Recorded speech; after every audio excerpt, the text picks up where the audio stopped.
नमस्ते बच्चों। देखो बच्चों, आज हम नया चैप्टर अवकलज के अनुप्रयोग चालू करेंगे। अवकलज के अनुप्रयोग मतलब अवकलज हमने पढ़ लिया। अब अवकलज का उपयोग हम कहाँ कहाँ करते हैं। अनुप्रयोग से मतलब यही तात्पर्य है कि अवकलज का यूटिलाइजेशन यानी अवकलज जो हमने सीखा है उसका प्रयोग हम कहाँ कहाँ करेंगे।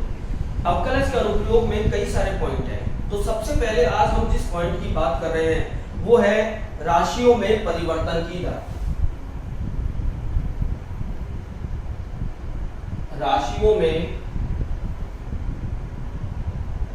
परिवर्तन की दर यानी rate of change. Rate of change. अब देखिए ये टॉपिक है राशियों में परिवर्तन की दर। अब मैं सिंपल सी अगर आपसे एक बात कहूं, राशियों में परिवर्तन की दर से हमारा तात्पर्य क्या है। हमने अच्छी तरह पढ़ रखा है प्रीवियस क्लास में भी और आपने फिजिक्स में भी 11th में भी पढ़ा होगा वेग यानी वेलोसिटी वेग जिसको हम v से डिनोट करते हैं। ये क्या होता है, वेग बराबर यानी वेग समय के साथ चली हुई दूरी यानी ds upon dt। ds upon dt कहने का मतलब ये है, इसको अगर मैं इस प्रकार कहूं d अपॉन dt यानी दूरी में समय के सापेक्ष परिवर्तन को वेग कहते हैं। ऐसे त्वरण की अगर बात करें, त्वरण जिसको हम एक्सीलरेशन कहते हैं a से डिनोट करते हैं, ये होता है dv अपॉन dt यानी वेग में परिवर्तन की दर, समय के सापेक्ष वेग में परिवर्तन की दर। कोई नया फार्मूला मेरे पास नहीं है, सिर्फ राशियों में परिवर्तन की दर से तात्पर्य सिर्फ इतना सा समझना है कि परिवर्तन किसके सापेक्ष हो रहा है। यहां दोनों में मैंने समय के सापेक्ष परिवर्तन कहा है। परिवर्तन का मतलब है जो भी फंक्शन है उसका एक बार डिफरेंशियल या अकॉर्डिंग टू द क्वेश्चन काम करना होगा। ठीक है, अब देखो इसको समझने के लिए हम क्वेश्चनों की तरफ ही आते हैं। तो हम एक्सरसाइज की क्वेश्चन स्टार्ट करते हैं। कोई फार्मूला तो है नहीं, तो क्वेश्चन हम एक्सरसाइज के स्टार्ट करें 8.1। अब देखो 8.1 में क्वेश्चन नंबर फर्स्ट 8.1 ये दे रखा है, वृत्त के क्षेत्रफल में परिवर्तन की दर इसकी त्रिज्या r के सापेक्ष ज्ञात कीजिए। वृत्त के क्षेत्रफल में परिवर्तन की दर इसकी त्रिज्या r के सापेक्ष ज्ञात कीजिए, जबकि r बराबर 3 सेंटीमीटर और r बराबर 4 सेंटीमीटर। सबसे पहले वृत्त की त्रिज्या, वृत्त की त्रिज्या इन्होंने दे रखी है r सेंटीमीटर। अब देखो परिवर्तन की दर किसमें ज्ञात करने को कह रहा है, क्षेत्रफल में। तो वृत्त का क्षेत्रफल, क्षेत्रफल को हम एरिया कहते हैं, ए से डिनोट कर दिया। अगर वृत्त जिसकी त्रिज्या r है तो उसका क्षेत्रफल क्या होगा, पाई r स्क्वायर। अब इसने क्या कहा है, वृत्त के क्षेत्रफल में परिवर्तन की दर त्रिज्या r के सापेक्ष यानी हमें निकालना है dA अपॉन dr। r के सापेक्ष यानी r के सापेक्ष अवकलज।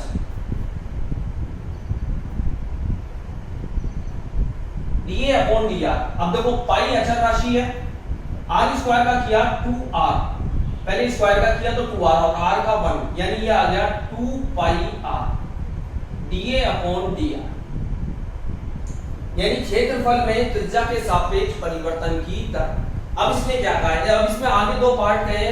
फर्स्ट पार्ट जब r बराबर 3 सेंटीमीटर तो dA अपॉन dr। अब देखो r का स्थान पर 3 रख दें यानी 2 पाई इंटू 3 तो ये आ गया 6 पाई सेंटीमीटर। बी केस जब r बराबर 4 सेंटीमीटर यानी dA upon dr।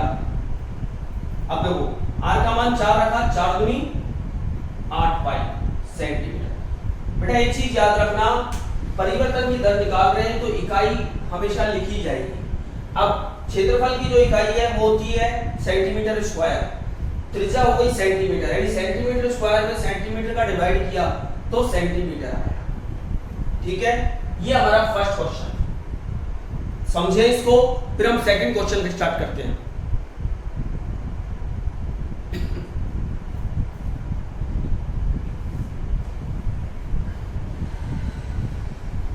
Yes, second question दे रखा है, एक कण वक्र y बराबर, क्वेश्चन नंबर सेकंड, एक कण y बराबर 2/3 x क्यूब प्लस 1 पर चलता है, यानी कोई भी कण इस वक्र के अनुदिश चलता है। ये कोई वक्र है जिसका इन्होंने बताया है, जैसे कोई सड़क है, सड़क का रास्ता बताते हैं, तो यानी इस वक्र के अनुदिश कण चल रहा है।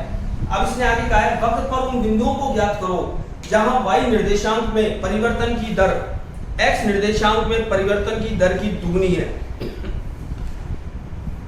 यानी y निर्देशांक में परिवर्तन की दर x निर्देशांक के परिवर्तन की दर की दुगनी है। तो परिवर्तन किसके सापेक्ष हो रहा है, सबसे पहले तो ये पकड़े, यानी यहां परिवर्तन x के सापेक्ष हो रहा है। हमने निकाला differential with respect to x dy upon dx।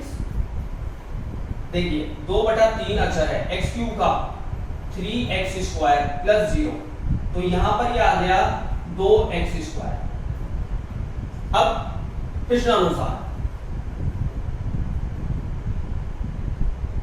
इसने क्या कहा है, y में परिवर्तन की दर x में, y निर्देशांक में परिवर्तन की दर x निर्देशांक के परिवर्तन की दर की दुगनी है, यानी कि dy अपॉन dx बराबर किसके बराबर दे रखा है, dy अपॉन dx, y में परिवर्तन की दर x के परिवर्तन की दर की दुगनी है, चूंकि dy अपॉन dx ये दिया हुआ है। अब देखो यहां पर dy अपॉन dx है 2x स्क्वायर और dy अपॉन dx 2 है, इसलिए 2 is equal to 2x square, यानी x square is equal to 1 और x is equal to plus minus 1। x के दो मान आ गए, -1 और +1। अब देखो वक्र से, ये जो वक्र दे रखा है, वक्र से जब x बराबर -1 तो y का मान क्या होगा, यानी 2/3 -1 का क्यूब प्लस 1, यानी -2/3 प्लस 1, तो यह आ गया 1/3, यानी x का मान जब -1 है तो y का मान आएगा 1/3, इसलिए बिंदु -1 और 1/3। जब x बराबर 1 तो y बराबर 2/3 1 का क्यूब प्लस 1, यानी ये हो गया 5/3, इसलिए बिंदु 1 और 5/3, यानी दो बिंदु हैं, अतः बिंदु -1 1/3 व 1 5/3, ये हमारा आंसर आएगा। हमसे इसने पूछा था उन बिंदुओं को ज्ञात करो जहां पर y निर्देशांक x निर्देशांक की अपेक्षा दुगना है, यानी dy अपॉन dx बराबर 2 रखने के बाद x का मान निकाला, x का मान रख के हमने y के दो मान निकाले, ठीक है।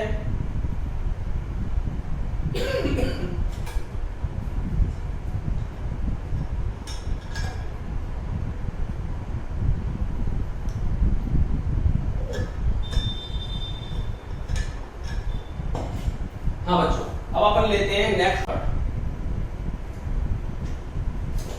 क्वेश्चन नंबर 3 कह रहा है, एक 13 मीटर लंबी सीढ़ी दीवार के सहारे झुकी हुई है, यानी अगर ये कोई दीवार है तो ये आधार होगा, और ये कोई सीढ़ी है जिसकी लंबाई उन्होंने 13 मीटर दी। 13 मीटर लंबी सीढ़ी दीवार के सहारे झुकी हुई है, और हमें मालूम है दीवार हमेशा समकोण का कोण बनाती है, यानी ये बिंदु A, इस सीढ़ी का जो पाद है इसको B और इसको मैंने C मान लिया, ठीक है। आगे क्या कह रहा है, सीढ़ी के पाद को 1.5 मीटर पर सेकंड, यानी जो सीढ़ी का पाद है इसको 1.5 मीटर पर सेकंड की दर से इस तरफ खींचा, यानी दीवार के विपरीत दिशा में। अब जब इसको विपरीत दिशा में खींचेंगे तो सीढ़ी C बिंदु, जो सीढ़ी यहाँ है, ये सरकता सरकता नीचे की तरफ आएगा। अगर ये नीचे आएगा तो ये जो कोण है ये भी कम होता जाएगा, अब हमको ज्ञात करना है तो सीडी तथा जमीन के मध्य, सीडी तथा जमीन के मध्य जो कोण है उसमें परिवर्तन की दर क्या है, यानी किस स्पीड से अगर मैं 1.5 मीटर पर सेकंड की दर से इसको खींचता हूं तो ये कोण में जो कमी आ रही है वो किस परिवर्तन की दर से आ रही है, ये याद करनी है। आगे का है सीडी का पाथ दीवार से 12 मीटर दूर है, यानी स्टार्टिंग में ये दूरी इन्होंने कितनी बताई है, 12 मीटर। ठीक है, अब आप देखें, माना AB बराबर x मीटर, AC बराबर y मीटर। मैंने ये दूरी x मान ली और ये दूरी मैंने y मान ली। अब आप गौर से देखें, ABC एक समकोण त्रिभुज बन रहा है, अतः x square plus y square बराबर 13 का स्क्वायर। चाहो तो ब्रैकेट में लिख देता हूं, चूंकि ABC एक समकोण त्रिभुज है और समकोण त्रिभुज है तो पाइथागोरस थ्योरम यही कहती है कि आधार का स्क्वायर प्लस लंब का स्क्वायर बराबर कर्ण का स्क्वायर, यानी ये हो गया x square plus y square बराबर 169, समीकरण नंबर 1। अब देखो बेटा, चूंकि x इन्होंने 12 मीटर दे रखा है तो इस समीकरण से y का मान कितना आ रहा है, 5 मीटर। भाई x का मान 12 मीटर रखा तो 144, तो ये 25 का मतलब 5। अब देखें समीकरण 1 से, समीकरण 1 है x square plus y square बराबर 169। समय के सापेक्ष differential with respect to t, तो 2x dx upon dt plus 2y dy upon dt बराबर 0। अब देखो x मेरे पास है, y मेरे पास है, ये जो परिवर्तन है 1.5 मीटर पर सेकंड, ये x लिया है मैंने a से b तक, तो ये x में परिवर्तन की दर है, यानी dx अपॉन dt बराबर 1.5 मीटर पर सेकंड। अब यहां से dy अपॉन dt कैलकुलेट करें, यानी x dx अपॉन dt बराबर minus y dy upon dt। अब देखो x का मान कितना है, 12, dx upon dt 1.5, y minus 5 dy upon dt, तो यहां से dy अपॉन dt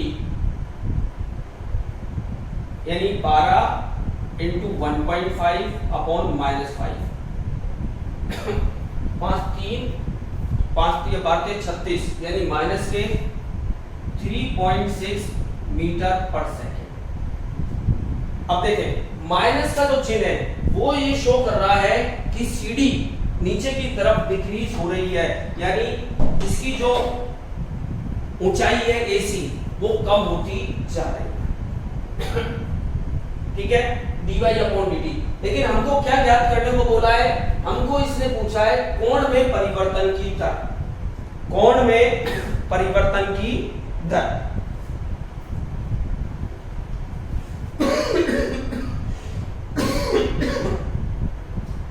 कोण में परिवर्तन की दर। अब हमें बताइए, चूंकि tan थीटा इस समकोण त्रिभुज में अगर ये थीटा कोण है तो tan थीटा क्या होगा, ये दूरी x है, ये y है, तो y upon x, tan theta बराबर y अपॉन x, यानी अवकलज किया। अब जब इसका अवकलज किया समय के सापेक्ष, देखो differential with respect to t, tan का क्या होगा sec स्क्वायर थीटा और थीटा का d थीटा अपॉन dt बराबर, अब इसमें u अपॉन v लगाया, नीचे का स्क्वायर x को छोड़ा dy upon dt minus y को छोड़ा dx upon dt। sec square theta ये हमारे पास अभी नहीं है, हम देखें क्या होता है। इसके अलावा जो भी चीज है यस यानी यहां से D theta upon D T की वैल्यू, या अपन वैल्यू रख दें सारी की सारी। अब देखो sec theta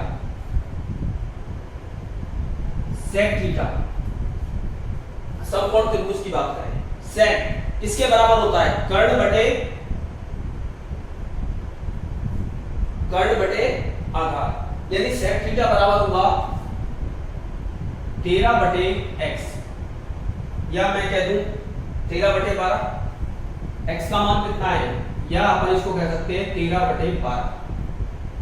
x square x कितना है 12, dy अपॉन dt कितना है ये रहा, y कितना है 5, dx अपॉन dt कहाँ है ये रहा, यानी सारी वैल्यू रखनी है। तो d थीटा अपॉन dt ये आएगा x square into sec square theta x dy upon dt minus y dx upon dt। अब ये सारे मान रखने के बाद हमारे पास सारी वैल्यू है, सारे मान जब हम इसमें रखते हैं जो आंसर आएगा वो होगा माइनस के 3/10, माइनस का 3/10 इकाई प्रति सेकंड। थीटा की जो भी इकाई है, यानी आंसर में देंगे इकाई समय के सापेक्ष है तो प्रति सेकंड, माइनस 3/10 इकाई प्रति सेकंड, क्योंकि हमसे कोण में परिवर्तन की दर। अब देखो माइनस का चिन्ह जो है वो ये व्यक्त कर रहा है कि कोण है वो घट रहा, यानी कोण में जो परिवर्तन की दर है वो डिक्रीज हो रही है। ठीक है बच्चों, देखो आज हमने आपको 3 क्वेश्चन समझाए हैं, आप इनको देखें और मैं चाहूंगा आगे के क्वेश्चन आप खुद कोशिश करें और मेरे को आज की डेट में ही उनको करके बताएं, क्योंकि नहीं तो कल मैं आगे के सारे क्वेश्चन आपको कराऊंगा। ठीक है, ओके।